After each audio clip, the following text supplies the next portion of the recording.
Oh, my abundant healers, thought I would pop in here and do a little afternoon live stream on a Friday. For those of you that don't know me, my name is Brianna McWilliam. I'm an author, educator, Reiki practitioner, and creative arts therapist with over 13 years experience in the field. And I also happen to be an online entrepreneur. And I started bringing in up to 10K per month in online revenue once I started implementing group coaching programs and passive income funnels in my practice. So this is a group, for those of you that are new to the group, about exploring those topics and learning more about how we can expand and scale our practices online. Now, I'm super excited because today I've been putting together a lot of content for a new and upcoming branding challenge. So if you are interested in learning more about branding and how to create a cohesive and authentic marketing message for your practice, attract soul clients, start bringing in that cash flow, we're going to be talking a lot more about that in the future.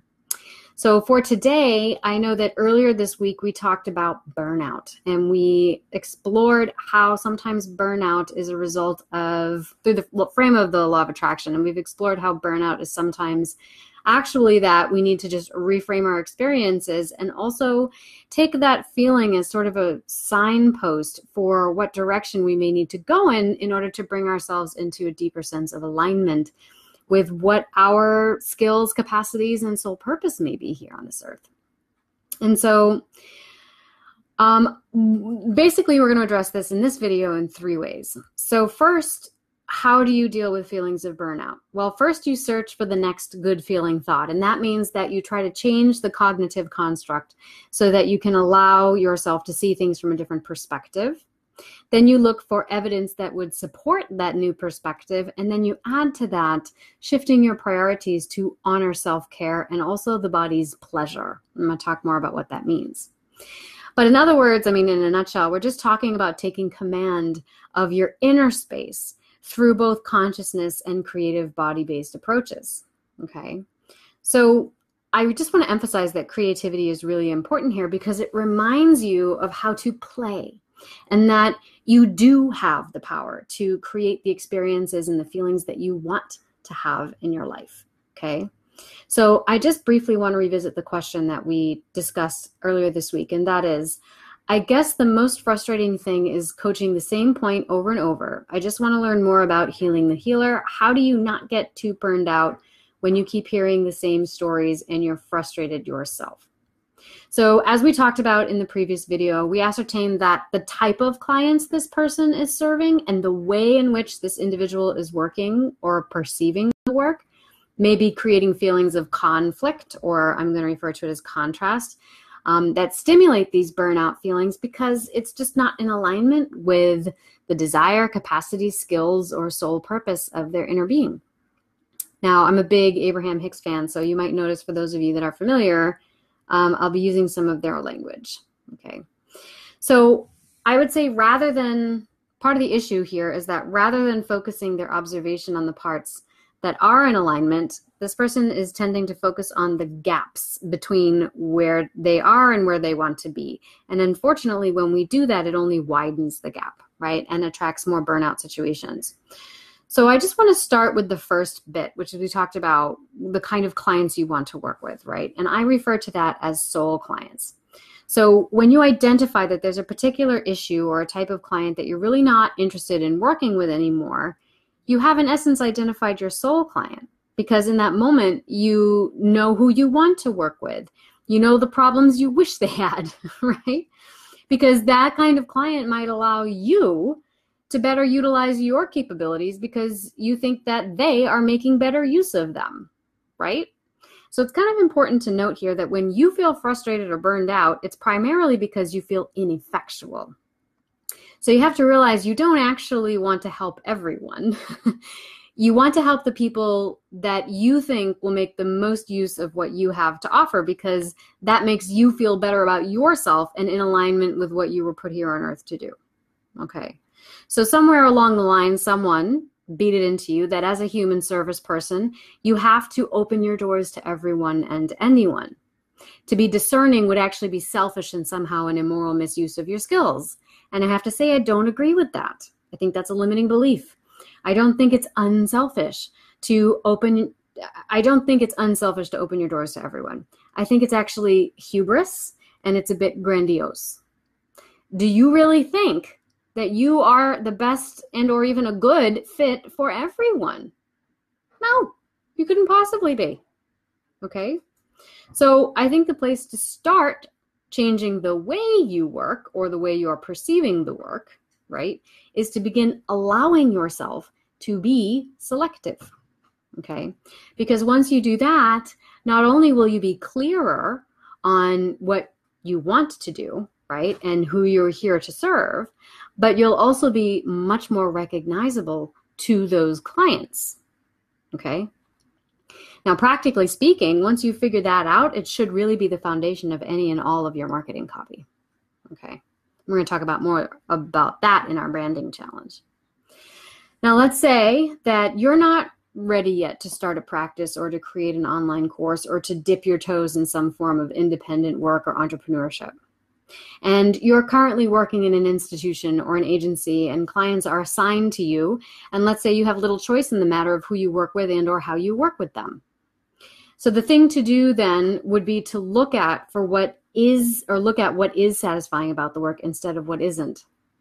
So reframe what you're willing to focus on in your experience and then find evidence of a new frame.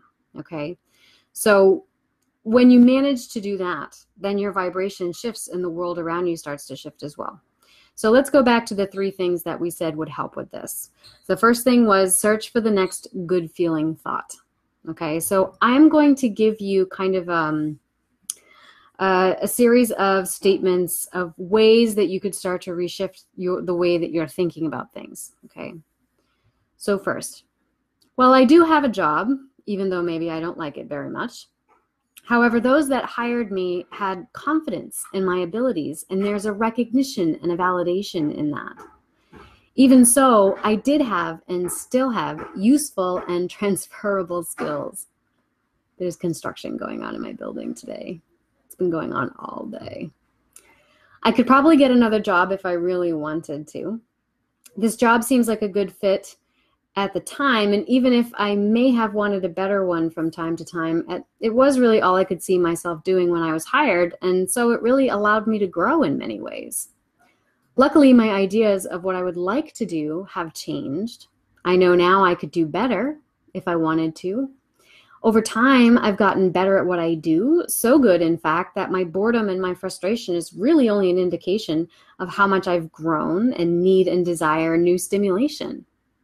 If I were challenged in new and exciting ways, I know that I'd be able to rise to that challenge with excitement. And because of my experience, I now know there are probably better paying jobs that I'm now qualified for. Or I might even start my own thing on the side. Everyone starts from where they are, and if I were to take a moon's eye view of my situation, it's easy to see that I'm starting from way ahead. This process has helped me identify what it is that I really want. Before, when I started, perhaps I didn't have such a clear idea, but now not only do I have that idea, but I also have confidence in my abilities. With increasing awareness of clarity and desire, I can feel around for which career path and decisions will please me most. And I can release any limiting beliefs about what is possible for me because the world is opening up every day. Okay, so this is one way that you could start to reframe your sort of thought processes around this. Okay. Now, the second part is to search for evidence of your new perspective.